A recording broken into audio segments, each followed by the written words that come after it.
ರಾಜಶೇಖರ್ ಗೌಡ್ರೆ ನಮಸ್ಕಾರ. ನಮಸ್ತೆ. 76, 77 ಅಥವಾ 80 ಹೌದೌದು.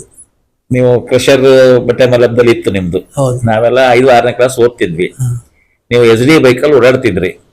ಹೌದು. ಅವಾಗ ಒಂದು ಸುದ್ದಿ ಬಂತು, ರಾಜಶೇಖರ್ ಗೌಡ್ರು ಶಾಲೆನಲ್ಲಿ ಅರ್ಕೆಮಿಡಿಸ್ ಅಂತ ಹೆಸರಿತ್ತು ಇವರಿಗೆ ಅಂತ.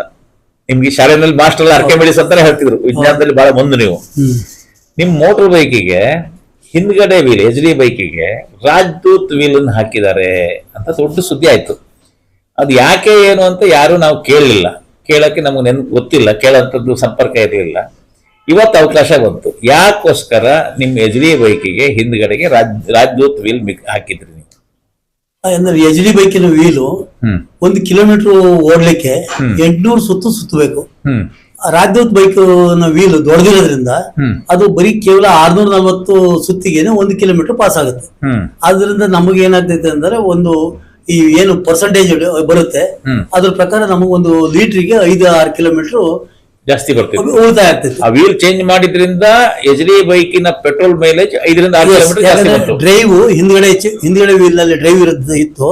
ಆ ಹಿಂದ್ಗಡೆ ವೀಲ್ಗೆ ಡ್ರೈವಿಗೆ ನಾವು ಅದನ್ನ ಡಯಾಮೀಟರ್ ದೊಡ್ಡದು ಮಾಡಿದ್ರಿಂದ ನಮಗದು ಅದು ಒಂದು ಪರ್ಫಾರ್ಮೆನ್ಸ್ ಮೈಲೇಜ್ ನಲ್ಲಿ ಜಾಸ್ತಿ ಬರ್ತಿತ್ತು. ಅದನ್ನ ಯಾಕೆ ಎಲ್ಲ ಬೈಕ್ನವ್ರು ಯಾಕೆ ಮಾಡ್ತಿರ್ಲಿಲ್ಲ ಅವಾಗ ಟೆಕ್ನಾಲಜಿ ಬರಲಿಲ್ಲ. ಆ ನಂತರದಲ್ಲಿ ಸುಜುಕಿ ಬೈಕ್ನವರು ಜಪಾನ್ನಿಂದ ಏನ್ ಬರ್ತಿದ್ರು, ಸುಜುಕಿ ಅಂತ ಬಂದು ಸುಜುಕಿ ಅಂತ ಅವು ಹಿಂದ್ಗಡೆ ವೀಲ್ ದೊಡ್ಡದು, ಮುಂದ್ಗಡೆ ವೀಲ್ ಸಣ್ಣದು. ಸುಮಾರು ಒಂದು 82 ನಾವು ಇದನ್ನ ರಾಜದೂತ್ ಬೈಕ್ ವೀಲ್ ಆಲ್ಟರ್ ಮಾಡಿ ಒಂದು 5-6 ವರ್ಷದ ಮೇಲೆ ಅವೆಲ್ಲ ಬಂದು. ಮತ್ತೆ ಇನ್ನೊಂದು ಏನಂತಂದ್ರೆ ನಾವು ಈ ಬೈಕನ್ನು ಆಲ್ಟರ್ ಮಾಡಿದ ನಂತರದಲ್ಲಿ ನಮ್ಗೆ ಒಳ್ಳೆ ರೋಡ್ ಗ್ರಿಪ್ ತುಂಬಾ ಚೆನ್ನಾಗಿ ಸಿಗೋದು.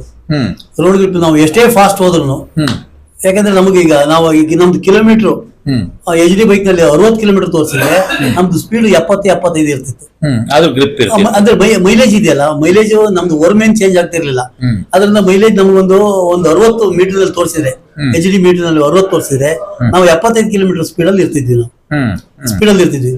ಆಮೇಲೆ ಮತ್ತೆ ಬೇರೆ ಯಾವ ವೆಹಿಕಲ್ ಗಳನ್ನು ನಾವು ನಮ್ಮ ಬೈಕ್ ಸೈಡ್ ಹೊಡೆಯಕ್ಕೆ ಬೇರೆ 4 ವೀಲರ್ ಕಾರಲ್ಲಿ ಆಗ್ತಿರ್ಲಿಲ್ಲ, ಆಗ್ತಿರ್ಲಿಲ್ಲ ಅಂತದ್ನ ಅದನ್ನು ಸಹಿತ ಇದರಲ್ಲಿ ಅವಾಗ ರೋಡ್ ಗ್ರಿಪ್ ಚೆನ್ನಾಗ್ ಬರ್ತಿತ್ತು. ಆ ಒಂದು ಅಂದ್ರೆ ಅದು ನಂತರ ಗೊತ್ತಾಗಿತ್ತು ನಮಗೆ, ವೀಲ್ ದೊಡ್ಡದು ಮಾಡಿದ ನಂತರದಲ್ಲಿ. ನೀವು ಫಸ್ಟ್ ಮಾಡಿದ ಬರೀ ಫ್ಯೂಯಲ್. ಹೌದು. ಯಾಕಂದ್ರೆ ಆಮೇಲೆ ಅವಾಗ SD ಬೈಕಲ್ಲಿ ಒಂದೇ ಟೈಪಿನ ವೀಲ್ ಇತ್ತ, ಎರಡು ಒಂದೇ ಟೈಪ್. ಬ್ಯಾಕ್ ಇಂದ ಫ್ರಂಟ್ ಹಾಕ್ಬೋದಿತ್ತು, ಫ್ರಂಟ್ ಇತ್ತು, ಬ್ಯಾಕ್. ರಾಜದೂತು ಅಷ್ಟೇ, ಹಂಗೆ ರಾಜದೂತು ಅದೇ ರೀತಿ ಇತ್ತು. ಬುಲೆಟ್ ಎಲ್ಲವೂ ಆ ಕಾಲದಲ್ಲಿ ಯಾವುದೇ ಒಂದು ನಾವು ಮಾಡುವಾಗ ಯಾವುದೇ ಒಂದು 2 ವೀಲರ್ 2 ವೀಲ್ಗಳು ಒಂದೇ ಡಯಾಮೀಟರ್, ಅಂದ್ರೆ ಒಂದು ಟೈರ್ ತಂದ್ರೆ 2. ಹೌದೌದು ಬರ್ತಿತ್ತು. ಅವಾಗ ಹೇಗೆ ಅಂದ್ರೆ ನಮ್ಗೆ ಈಗ ಫ್ರಂಟ್ ಟೈರ್ ಒಳ್ಳೇದ್ ಬೇಕು ಅಂತ ಹೇಳ್ಬಿಟ್ಟು ಫ್ರಂಟ್ ಅಲ್ಲಿ ನಾವು ಹೊಸ ಟೈರ್ ಹಾಕ್ತಿದ್ವಿ.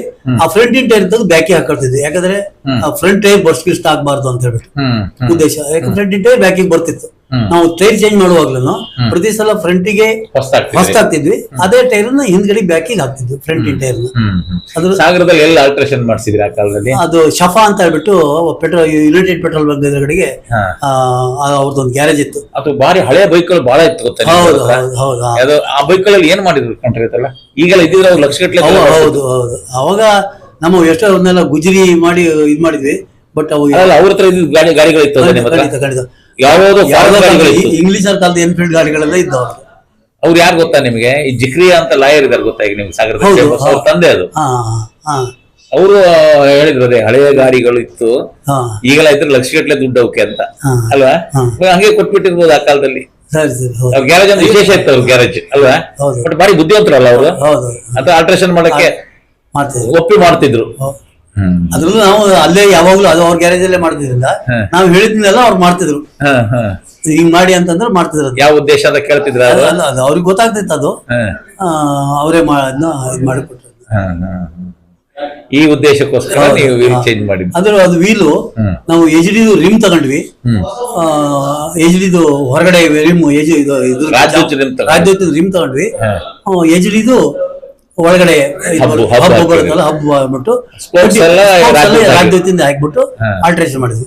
ಅದು ಅವಾಗ ಬರ್ತದೆ, ಇಲ್ದಲ್ಲಿ ಬರ್ತಿರ್ಲಿಲ್ಲ. ಯಾಕಂದ್ರೆ HD ಸ್ಪೋಕ್ ಅದಕ್ಕೆ ಸೂಟ್ ಆಗ್ತಿರ್ಲಿಲ್ಲ. ಹಬ್ಬ ಎಷ್ಟು ದಿನ ಆಲ್ಟ್ರೇಷನ್ ಮಾಡಕ್ ಅವರು? ಇಲ್ಲ, ಅದು ಒಂದ್ 2-3 ದಿವಸದಲ್ಲೇ ಮಾಡಿದ್ರು. ಸಕ್ಸಸ್ ಆಗ್ಬಿಡ್ತು. ಆ ಬೈಕ್ ಎಷ್ಟು ದಿವಸ ಇಟ್ಕೊಂಡಿದ್ರಿ? ಅದು ನಮ್ದು ಬೈಕ್ ಇರೋದ್ವರೆಗೂ ಅದು ಅದೇ ಬಹಳ ವರ್ಷದವರೆಗೂ ಅದೇ ರೀತಿನೇ ಇತ್ತು. ಅದೇ ಇತ್ತು. ಅದೇ ರೀತಿ ನಮಸ್ಕಾರ ಗೌಡ್ರೆ, ಮಾಹಿತಿಗೋಸ್ಕರ. Thank you.